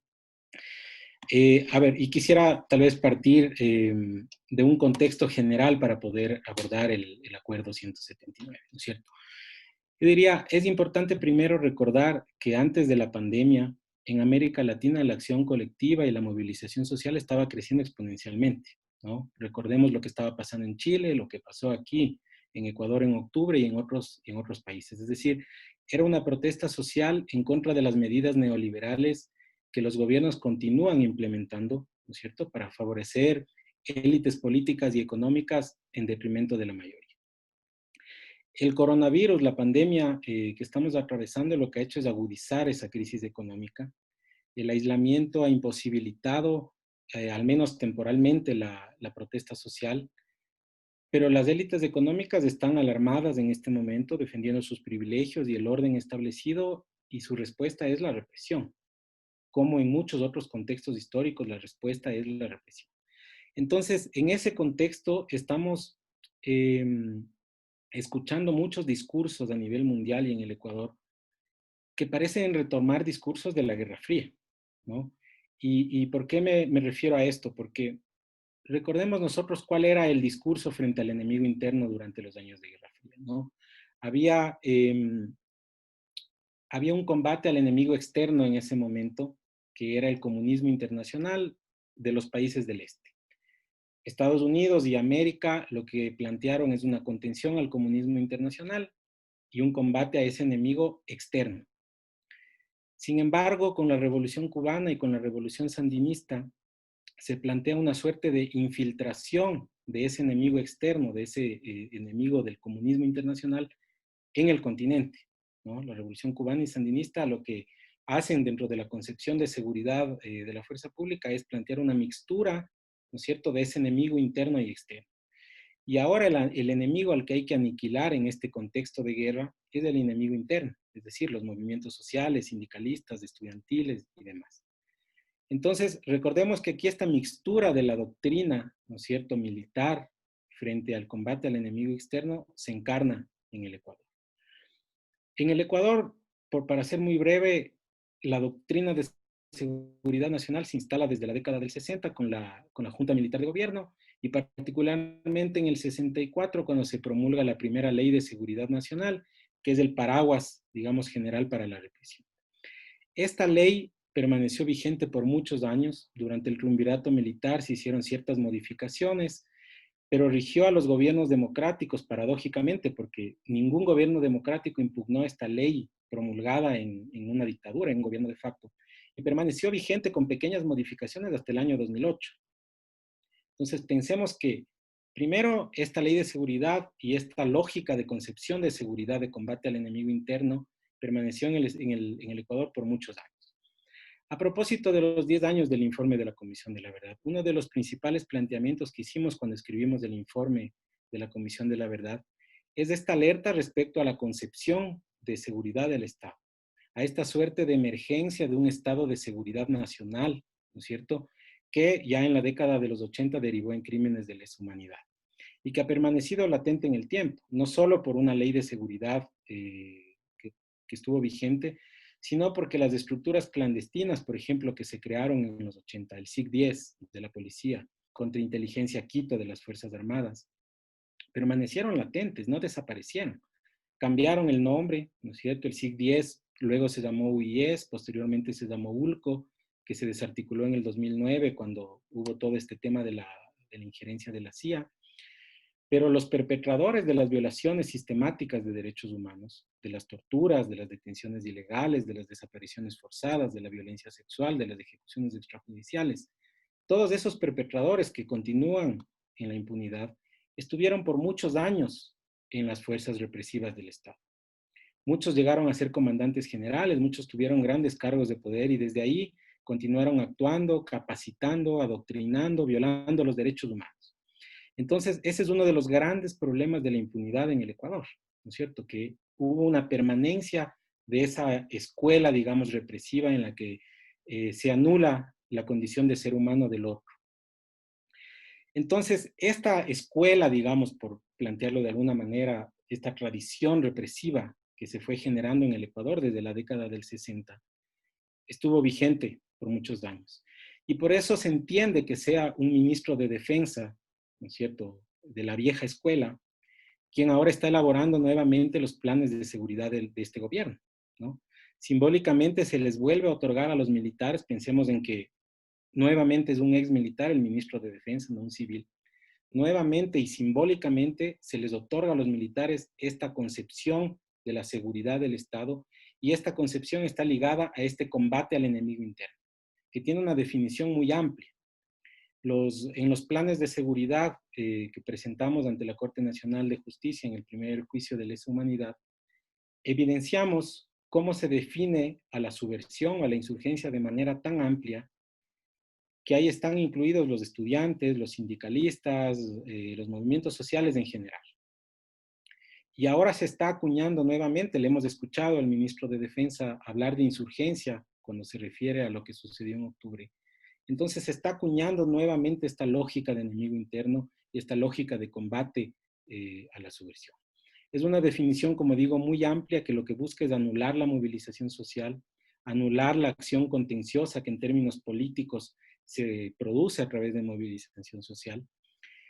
Y claro, además en un contexto regional y mundial, digamos, si en los 80, ¿no es cierto?, los planes de seguridad que se elaboraron desde la época de Hurtado fueron frente a las grandes huelgas nacionales. Recuerden ustedes, en los 80, las grandes huelgas nacionales, producto de las medidas económicas neoliberales que se implementaban, luego se agudizaron con Febres Cordero, y ahí se construyeron ya los escenarios de combate a la insurgencia y a la subversión, desde esta visión, como digo, más amplia del enemigo interno que involucra a gran parte de la sociedad. La respuesta del gobierno en los 80 y ahora es la represión frente a la movilización social. Obviamente no buscan tocar a las élites políticas y económicas. No se lo quiere hacer ahora, como digo, a pesar de la agudización de la crisis durante la pandemia. Y no solo en Ecuador, sino en la región. Entonces, claro, en medio de la crisis económica agudizada por el coronavirus, las medidas económicas de este gobierno no pueden ser más neoliberales.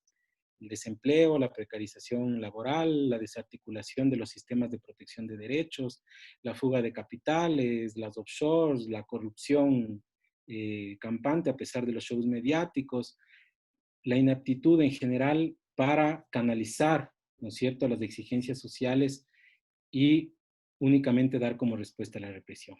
La ley humanitaria, entre comillas, los acuerdos del Ministerio de Trabajo para seguir precarizando a los trabajadores.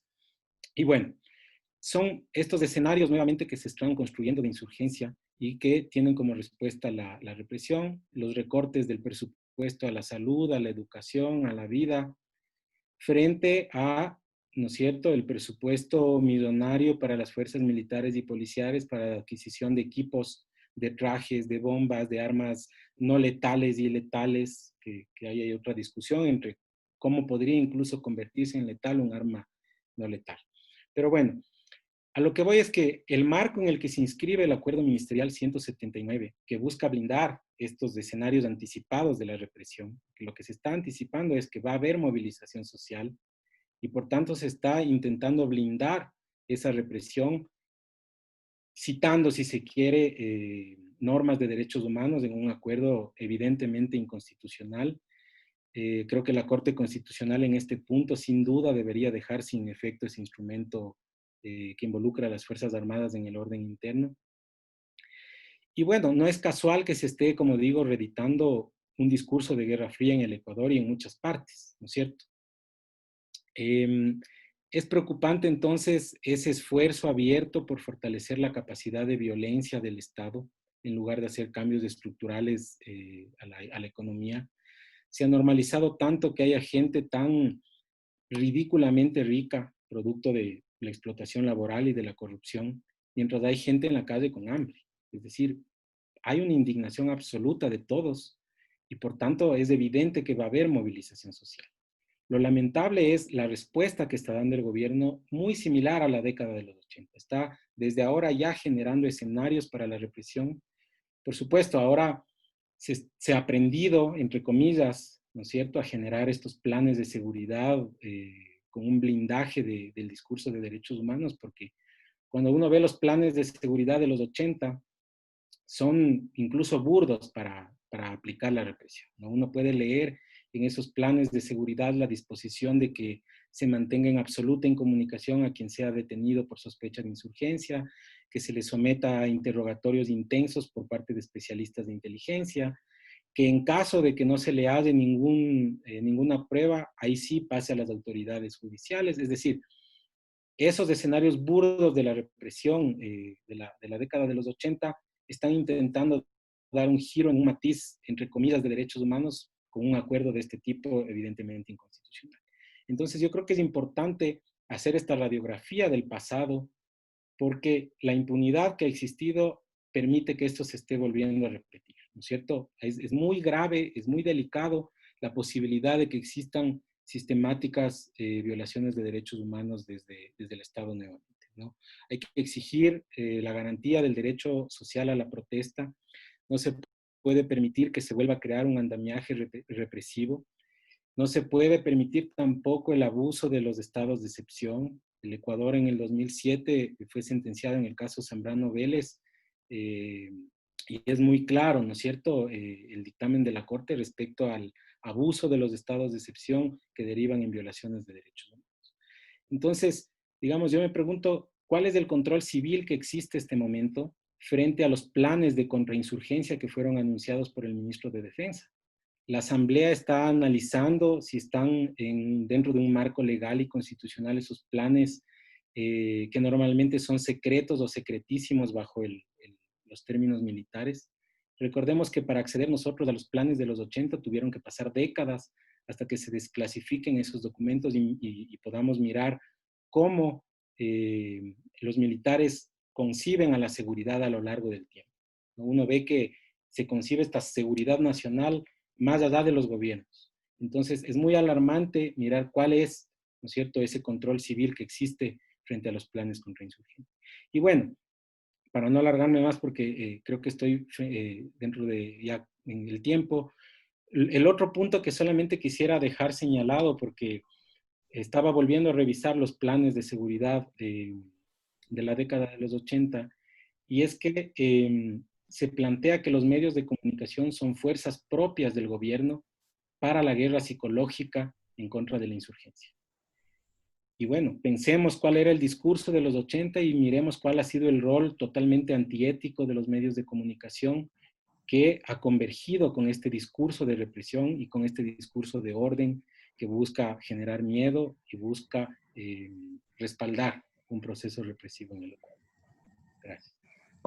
Muchas gracias, Diego, por tu intervención. Tomando en cuenta esta historia de represión social que menciona Diego, así como los posibles escenarios de movilización social que prevé el Estado y de hecho por eso este reglamento. Mari, te queremos consultar desde las organizaciones sociales, ¿cómo se observa la posibilidad de intervención de las Fuerzas Armadas en el marco de la protesta social?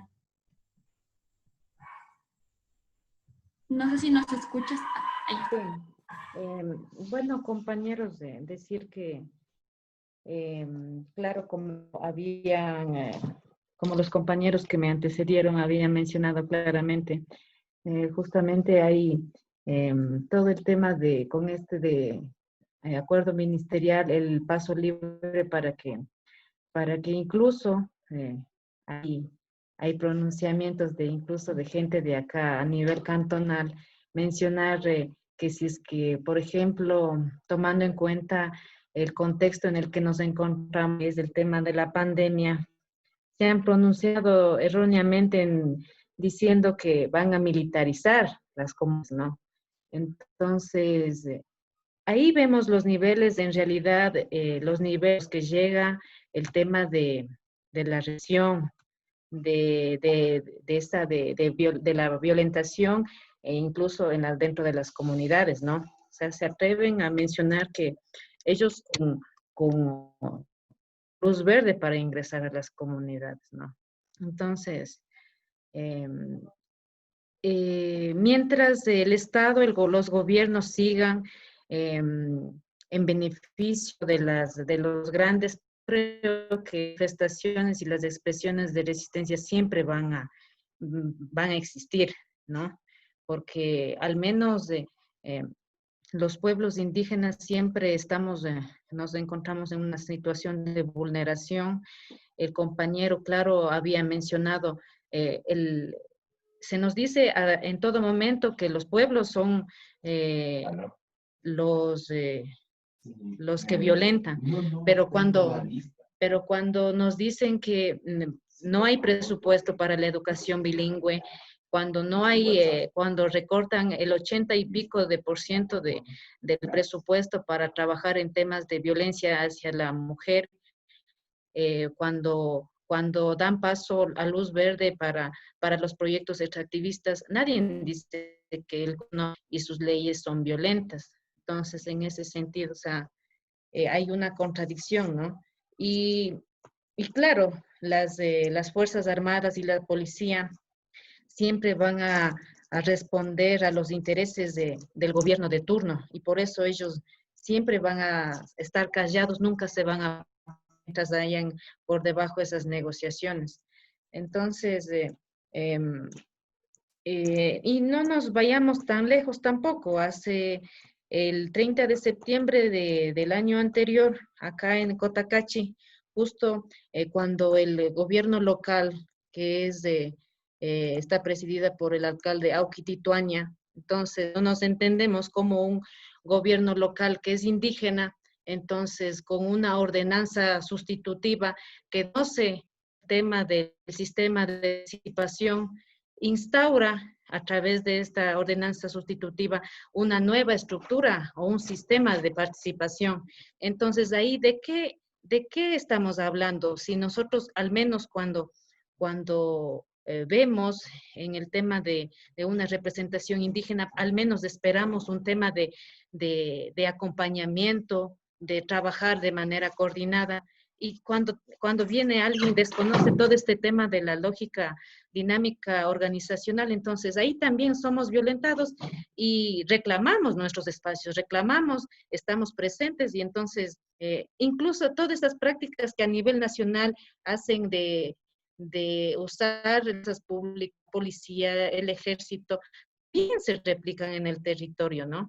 Entonces, en ese sentido, las autoridades locales también proceden con ya resguardar todas las fuerzas, digamos, la parte de la infraestructura, ¿no? Entonces, es también el miedo, ¿no? Cuando hay represión, también es por miedo porque en realidad las fuerzas populares somos más.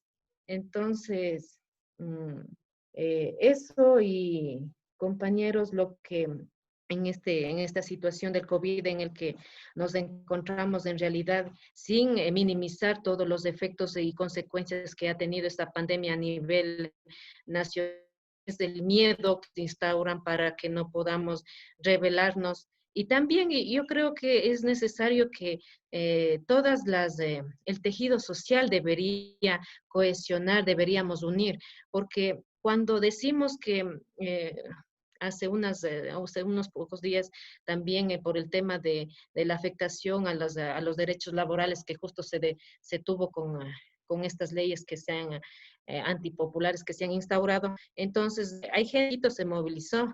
Entonces todos esperaban, ¿qué pasa con el movimiento indígena? ¿Qué pasa con las comunidades? Entonces, a veces como que relegamos la lucha social al pueblo indígena, cuando en realidad todo el pueblo, si es que al menos no estamos contentos con las políticas, todo el pueblo deberíamos levantarnos.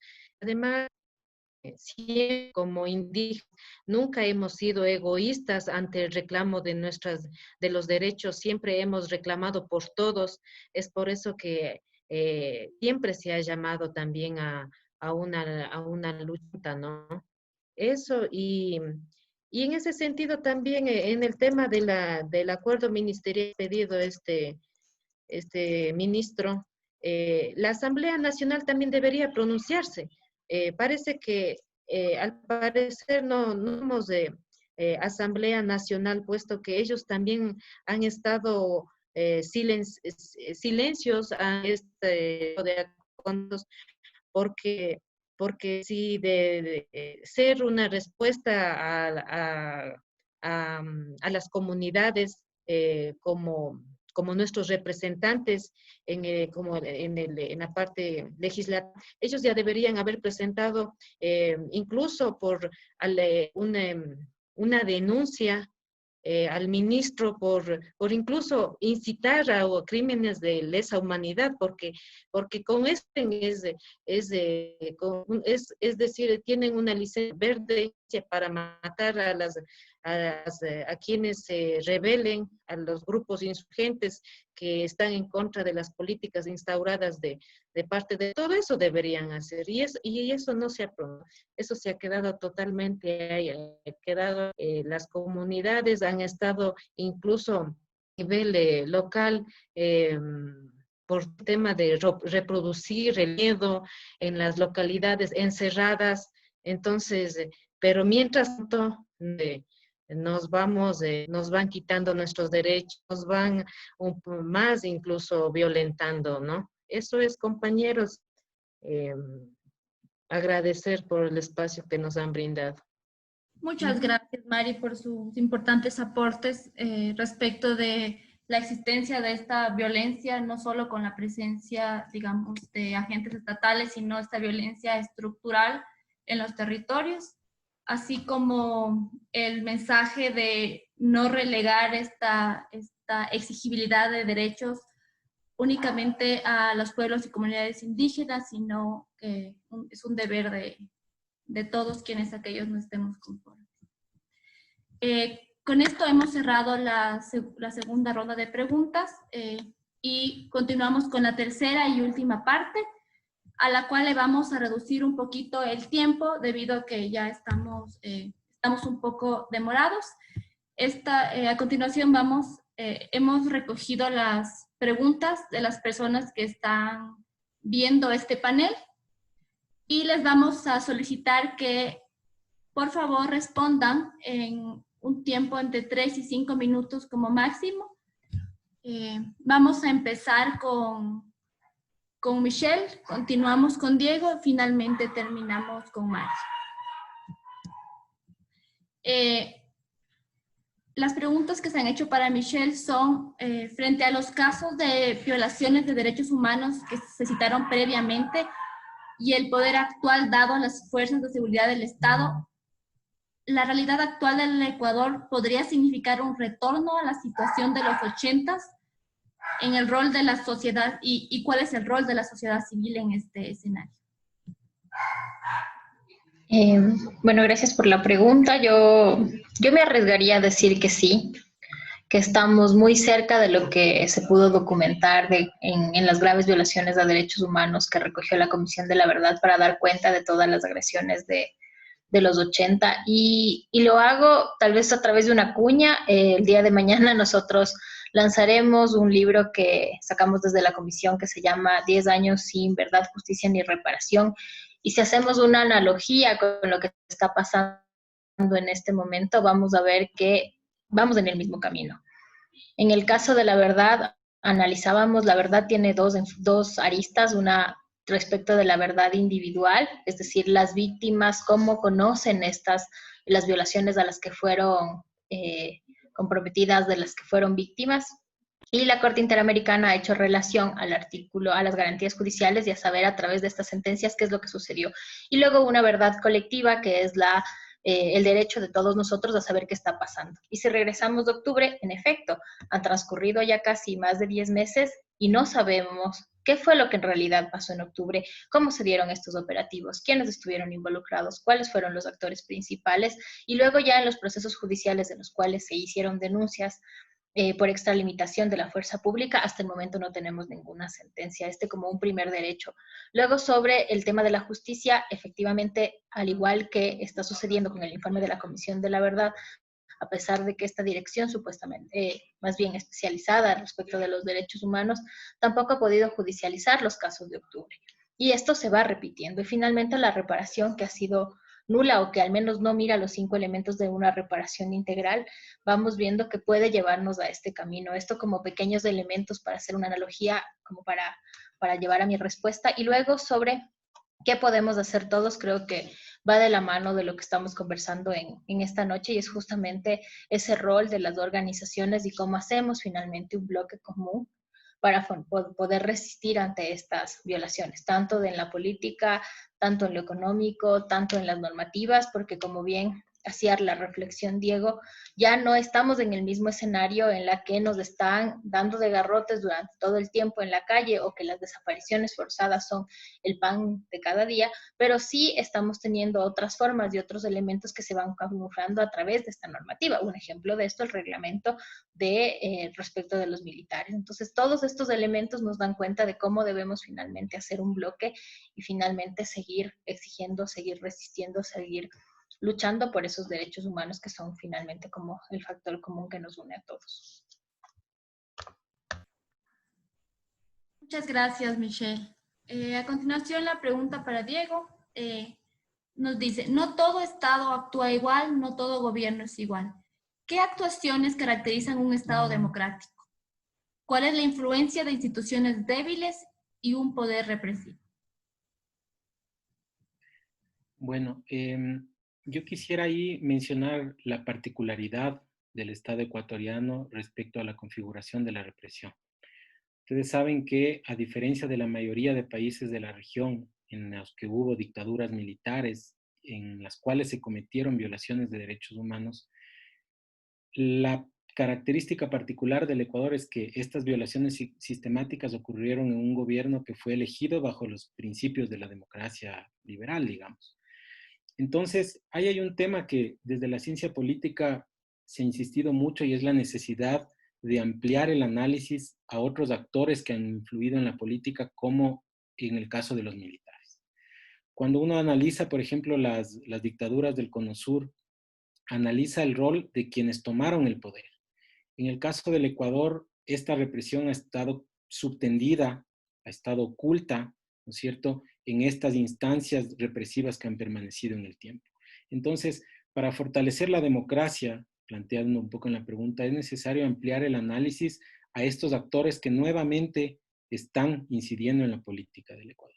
Ustedes recuerden, muchos años la caída de un presidente se decidía por el retiro o no del apoyo de las Fuerzas Armadas o de la policía. Y hoy nuevamente se está trayendo a los militares a sostener, entre comillas, un gobierno que en términos de popularidad está por los pisos, y lo que ha hecho es nuevamente acudir a la institución militar y policial para sostenerse en el poder. Le está dotando de recursos, le está dotando o intenta dotarle de instrumentos como este acuerdo inconstitucional. Entonces yo creo que el motivo fundamental por el que el gobierno está dando este poder a los militares es porque se está anticipando a una represión frente a la movilización social. Y la forma de fortalecer la democracia es insistir a los organismos de control para que miren cuáles son los escenarios que se están generando en este momento desde la perspectiva de la seguridad, qué tipo de escenarios son los que ellos están imaginando en el corto plazo, que buscan sacar un reglamento que permite el uso de la fuerza letal. Entonces, creo que el control político y el control civil a través de las organizaciones de derechos humanos son los que nos van a permitir hacer una incidencia en estas lógicas represivas que se están buscando retomar. Muchísimas gracias, Diego, por tu respuesta. Finalmente tenemos una pregunta para Mari. ¿Qué retos se encuentran ahora desde la protesta social, considerando que ha existido una evolución de la represión aún y a pesar de la pandemia? ¿Debemos salir a las calles? Compañeras, compañeros, frente a la diferente dinámica que hemos tenido en cuanto a la represión y a la instauración de leyes antipopulares, también hemos visto que las estrategias que se deben marcar desde las organizaciones sociales, si bien es cierto, ya nos hemos expresado saliendo a las manifestaciones y todo eso. Sin embargo, pienso más bien también que hay que crear estrategias de justamente de instaurar nuestra propia propuesta, ¿no? Se lo ha trabajado, ¿no? Sin embargo, pienso que la Asamblea de los Pueblos se instauró después de la manifestación de octubre. Sin embargo, vemos que también no tenemos mucha llegada. No sé si necesitamos también el apoyo de instancias internacionales también en ese sentido, un poco para incidir que los pueblos hemos organizado a nivel local, a nivel nacional, ¿no? Porque sabemos que las estrategias no solamente bastan con movilizarnos a la capital. Ahora, imagínense, en el mes de octubre, ¿qué pasó? Nos movilizamos hasta la capital, pero el gobierno corrió, huyó. Entonces, ¿de qué nos sirve movilizarnos, no? Que también, más bien también es necesario también con las diferentes organizaciones a nivel nacional generar niveles de propuestas para alcanzar los objetivos que nosotros nos planteamos, ¿no? A eso más bien iría también. Y más que todo también tener nuestras voces dentro de lo que es la Asamblea Nacional. La Asamblea Nacional, de alguna manera, ellos son los portavoces de todo lo que el pueblo necesita, ¿no? Y en ese sentido también instar a la Asamblea Nacional a que todos nuestros compañeros y compañeras que han sido judicializados, amnistía para los compañeros. Si hay leyes que avalan el equipamiento de armas para la policía, para el ejército, ¿por qué también no también exigir desde las comunidades, desde los derechos de los pueblos indígenas también el tema de la amnistía para nuestras comunidades, nuestros compañeros que son judicializados? Eso sí sería en realidad lo que también buscamos como comunidades. Entonces, esa sería, hasta mientras de pronto pandemia, estamos un poco, nuestra capacidad de reacción también está limitada. Sin embargo, todo este tema del acuerdo ministerial desde las comunidades, pienso yo que se desconoce totalmente, porque en este país, como en algún otro país, en realidad la licencia para matar será totalmente desconocida, ¿no? Porque un gobierno represor siempre también tendrá un pueblo que en realidad rechace eso y hará todo lo posible para que se instaure todo el tema de los derechos de los pueblos, derecho a la vida, derecho a protestar, derecho a exigir en realidad todo lo que a nosotros como pueblo nos debería restituir. Eso es, compañeros. Gracias. Muchísimas gracias, Mari. Con esto hemos concluido la tercera y última parte, que es el foro abierto y la respuesta a las diferentes preguntas que se han dejado a través de redes sociales. Tal vez un mensaje final que quiera dar cada uno, se les va a conceder 30 segundos para hacer un cierre. Vamos a empezar con Diego, continuamos con Michelle y, bueno, continuamos con Mari y terminamos con Michelle.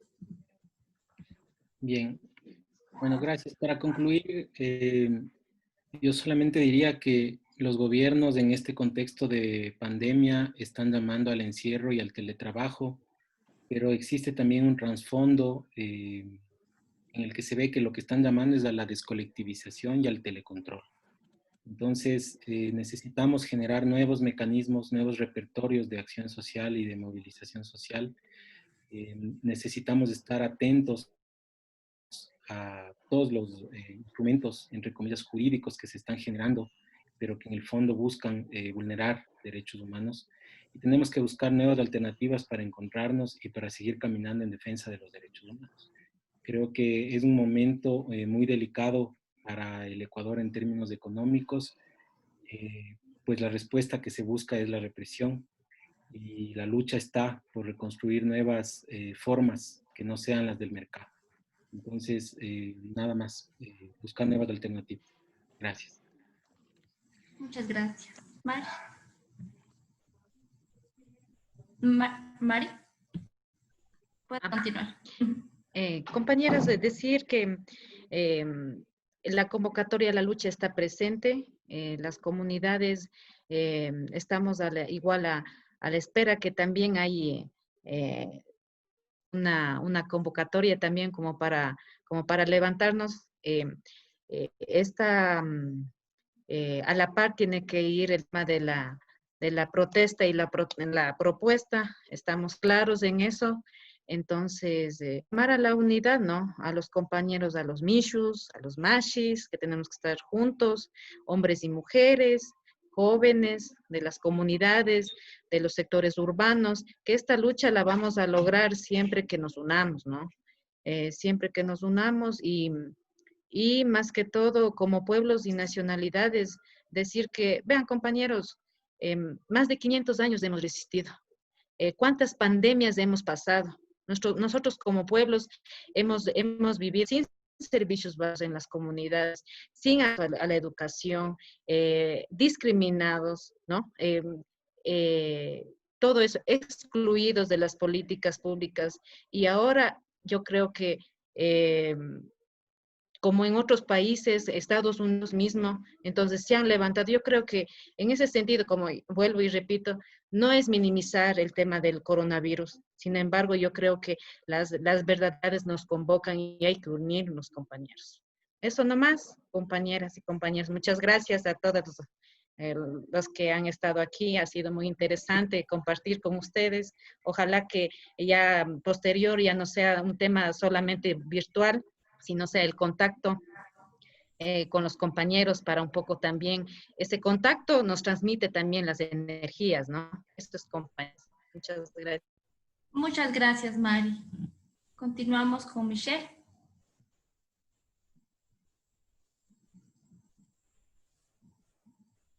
Michelle, tal vez nos escucha.